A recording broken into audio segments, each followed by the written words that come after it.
नमस्ते।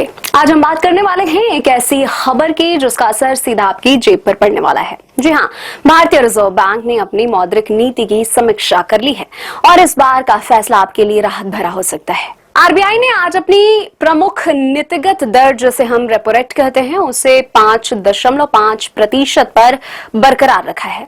इसका सीधा मतलब यह है कि आपकी होम लोन, कार लोन और अन्य रिटेल लोन की ब्याज दरों में फिलहाल कोई बदलाव नहीं होगा।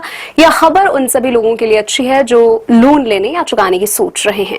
पिछले कुछ महीनों में आरबीआई ने रेपो रेट में लगातार कटौती की थी। इस साल फरवरी से अब तक कुल 1% की कटौती हो चुकी है, लेकिन इस बार मौजूदा आर्थिक परिस्थितियों को देखते हुए आरबीआई ने इसे स्थिर रखने का फैसला किया है।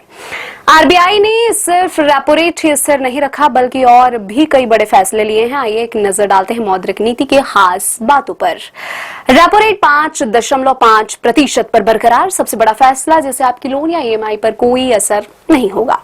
जीडीपी ग्रोथ का अनुमान, आरबीआई ने 2025-26 के लिए जीडीपी ग्रोथ का अनुमान 6.5% पर स्थिर रखा है। महंगाई में राहत, सबसे बड़ी खुशखबरी, महंगाई का अनुमान 3.7% से घटकर 3.1% कर दिया गया है।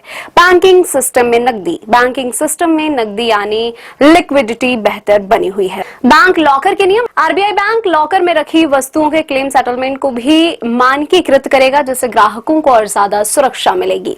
आरबीआई गवर्नर संजय मल्होत्रा ने कहा कि भारतीय अर्थव्यवस्था चुनौतीपूर्ण बाहरी माहौल के बावजूद स्थिर कीमतों के साथ आगे बढ़ रही है। इसका मतलब है कि अर्थव्यवस्था मजबूत है और भविष्य के लिए एक अच्छा संकेत है। तो दोस्तों, आरबीआई का यह फैसला आपकी आर्थिक स्थिरता के लिए एक अच्छा कदम है। महंगाई पर लगाम लगने की उम्मीद है और लोन की ब्याज दरें भी स्थिर रहेंगे। इस तरह की और भी महत्वपूर्ण खबरों के लिए जुड़े रहिए हमारे साथ।